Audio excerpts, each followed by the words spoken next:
Hello, and welcome back to another episode of Golden Treasure, the Great Green.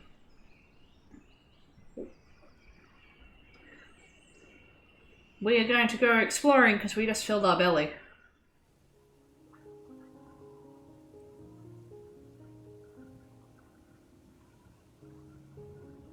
I'm going to see about exploring some places up here. Like this. Investigate this area, yes.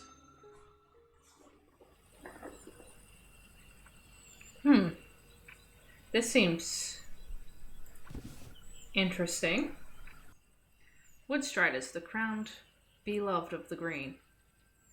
Many are the names for these pure, swift beings who, though quite large for a fur beast, move with an almost impossible grace. You have heard of them, but this is your first encountering with a clan of their kind. All of them bear a spirit crown, which was said to have been given to them by the spirit of the Great Green. Incredibly, one of their crowns has even manifested physically, adorning its head in reality. Powerful music indeed. The twice crowned one turns its slender head to gaze at you, and you feel something stir within your breast. You feel connection. What is this? Somehow you feel the breathing of its rhythm, though you are too far away to do so. You see yourself. Are you seeing through its eyes? The moment hangs suspended, and then it looks away, leading the clan deeper into the green. You know, though, that there is some connection between yourself and the noble Woodstriders. Could this be a sign, a premonition that your fates are connected in some strange way? Could they be more than simply prey to you? You have learnt more about the way of the Woodstriders.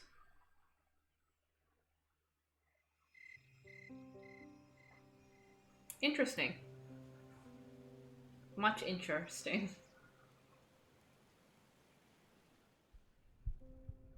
Oh, what is happening? Your beautiful body has come under attack by countless very tiny beings. Entering you as you might enter another kin's territory, they are marauding your inner world, breaking, polluting, and poisoning your essence. They did not even issue a formal challenge before their invasion. The entire affair is outrageously impolite, and made all the more frustrating in that you are unable to burn them or hunt them. You cannot even use your mind to its regular extent. It is largely preoccupied in fighting the invisible interlopers. Your only solace is knowing that you made the right decision by not eating the questionable flesh of a few suns ago. If this was caused by simply being near it, as you suspect, it would surely be far worse had you succumbed to the temptation. You have little appetite, but perhaps some hunting might help your body rally, or exploration re-stimulate your mind. Your core is telling you to stay in your den and not move, but the no-tails continuously draw closer to discovering you, not to mention the fact that you feel restless and irritable. Darktooth may be able to provide advice, but the trek to its territory will be laborious, and its assistance is, of course, never free. What will you do? I'll go visit Darktooth. Darktooth, are you able to help me? I will give you all of my things. Hauling your embattled body over field, hill, and stream, you finally come to Darktooth's territory. Appears after a short while, though, your song of annunciation is rather lacking in volume. This one smells disease within a young Drac. Darktooth communicates in its usually sharply glowing mind song. After making an appropriate offering, it elucidates. Countless beings, tiny beyond perception, surround us at all times. Most are harmless, but a hostile swarm is attacking your body. Should you survive, you may ultimately learn how to prevent such invasions, but for now, you are subject to their resting in your lair until your body is victorious is a slow but effective solution. Alternatively, I could accelerate your recovery, though it will cause some damage to your exterior.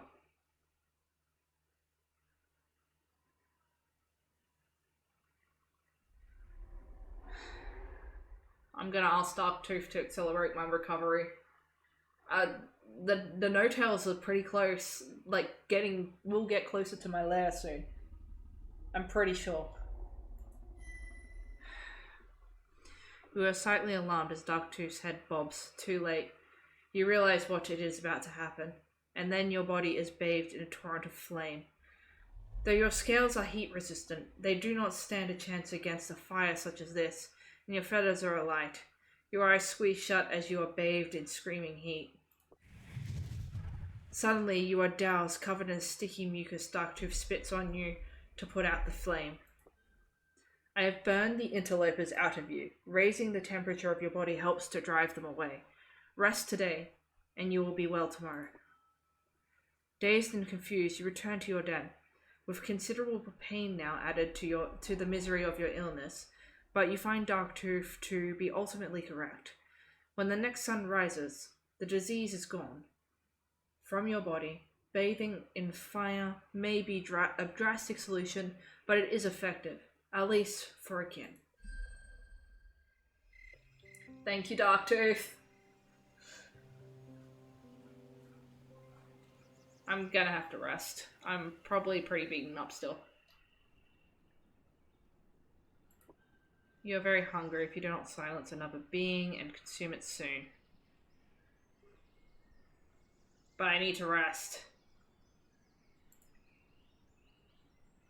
Rest and recuperate. I'll hunt tomorrow. Okay? Okay.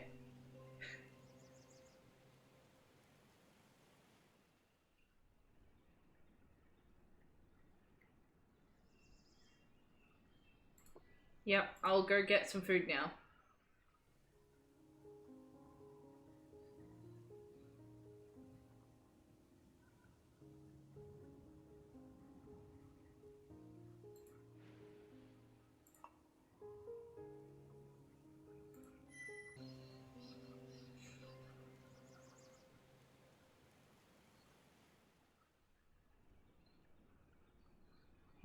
Okay, I should be okay now, I think.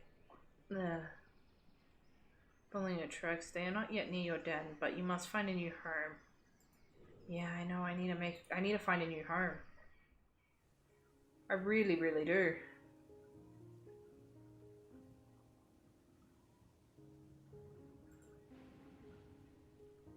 Yeah, let's explore this area.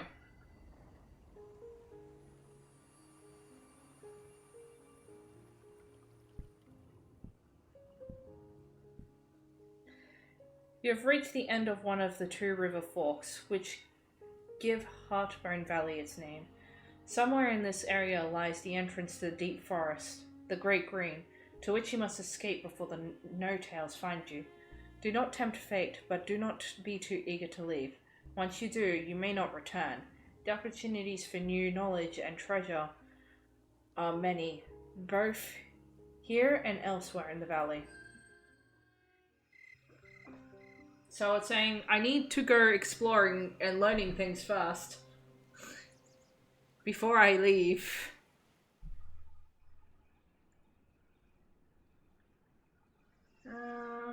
Yeah, let's go explore. Let's learn some things. Darktooth has helped us a lot.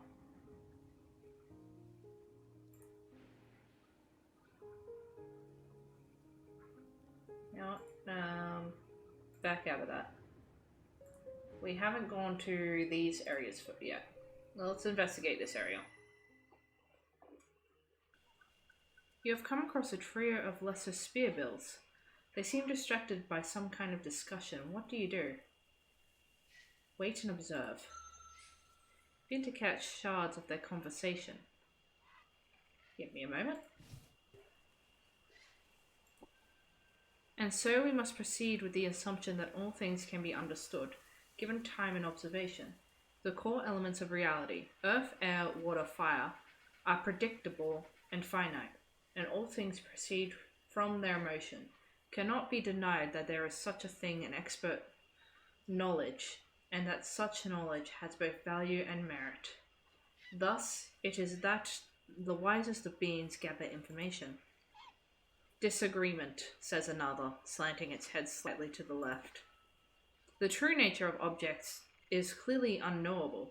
The desires of the observer, as well as the limitations of its senses, ensure that no matter how much information is collected, the true nature of external creatures or even objects remains forever out of reach.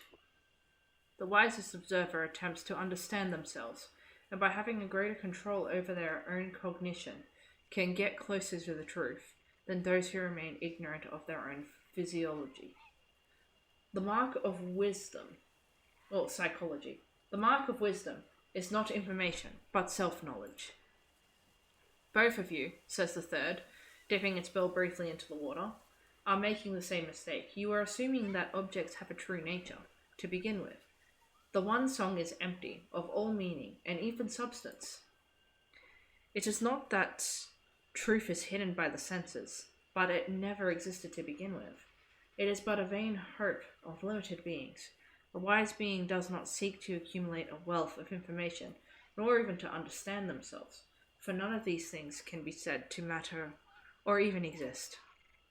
The one song is empty, and a truly wise being knows only one thing, that they know nothing, and abandoning all need for understanding simply lives free from all judgment.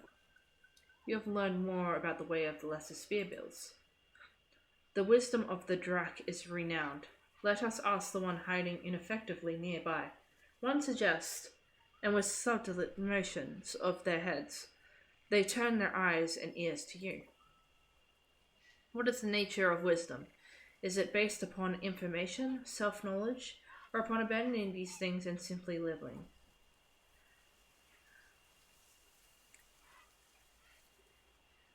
I confess that I do not know the true nature of wisdom. We have been outdone, cries one. Humility is the base of all three paths, the common force binding all. Indeed, agrees the second. Knowledge cannot be gained without a realization of one's own ignorance. Self-knowledge cannot be found without understanding one's own limitations. And emptiness cannot be discovered without a release of one's own pride and self-importance. By refusing to compete, the Drac has won, says the third. We acknowledge its superiority and will relate its victory to the air. Spreading their wings, they bow their heads in unison, and then take wing. Their song echoes throughout the valley. The young Drac has wisdom. Perhaps this shall bring you renown. You have certainly learned something this day, with the importance of humility. Oh, well, my reputation went up.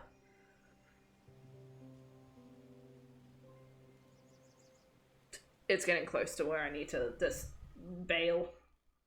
Taylor's hunters have been following your tracks. They are not yet near your den, but you must find a new home in the Great Green before you are discovered. I am aware. No. He's a second grade master of water element. Why don't you should climb trees and pursue other good beasts do the same. Keep the third grade. Scales have hardened true armor, protecting your body from danger. All incoming physical damage is reduced. That's neat. Sweet. No tails have been smelled near the river, though it will probably take them at least several more suns to find your den. The Great Green awaits you when you are ready to move on. Okay. I'm going to go explore some more.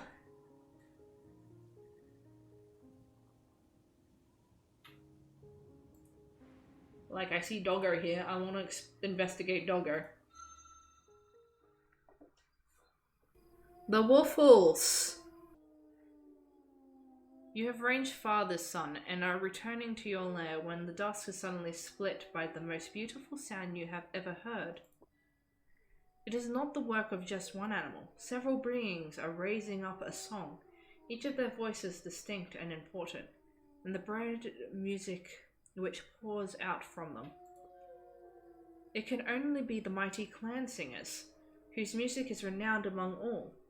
These beautiful hunters are said to cultivate invisible, shining bonds between each other's souls, binding them together in clans, which are then capable of carrying out fearsome, elaborate dances of destruction, where many move with one mind, one will to be victorious in battle and in the hunt.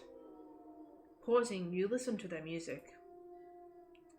We are the people of the far-telling song, who sing with one voice, which is many voices. To be alone is weakness, to be together is strength. Praise be to the great green, shard of the mother's being, pouring out sweetness in the crystal pure waters, and the ruby sweet essence of our honorable prey. Praise to our prey, whose flesh becomes ours, givers of life, dance partners eternal. We remember with song your great sacrifice.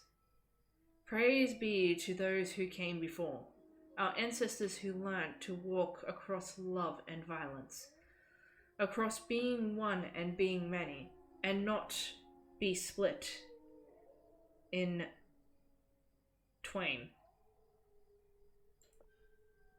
Praise be to Earth, great mother of us all, for we love her and are one in her. Hear now our song of joy. We live, we live, we live. Every voice is distinct, and yet they all flow together and around each other. When two strike the same note, they instantly split apart, so that each voice should always be heard, and yet each is a support and partner to every other. It is like a blessed forest, a great green of music. You have learned more about the way of the clan singers. The clan singers' music is indeed wondrous, but their strange togetherness is somehow both right and wrong, brilliant and yet a violation of the spirit of independence, of strength alone, which guides the kin. In that moment you feel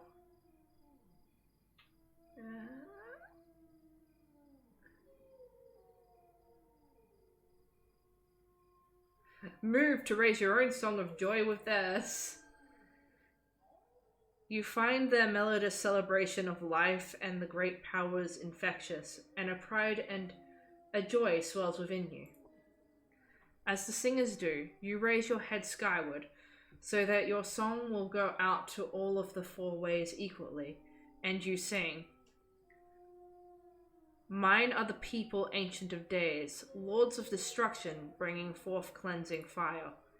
Though alone I am strong, all shall know fear, when they face the flame within my breast, behind my eyes. Praise to Earth, great mother of us all, and to Sun, the great giver, eternal Father. I live and feast and grow great. I live, I live, I live." The singers cease their music for a time, listening to yours, and you feel both pride and fear, knowing you have gained their attention, and that at your age, that is a very dangerous thing. On other nights, you continue to hear their music, and it makes you think strange thoughts.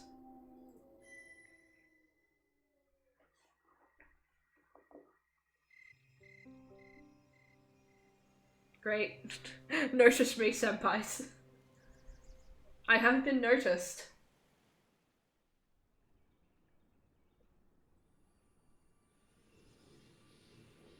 By spending a sun studying in your lair, you can now divine the hidden properties and values of artifacts you have collected. Sweet. Okay, I'm going to leave this episode here. Thank you guys for joining me. I'll see you guys next time. Take care of yourselves and have a lovely day. Bye.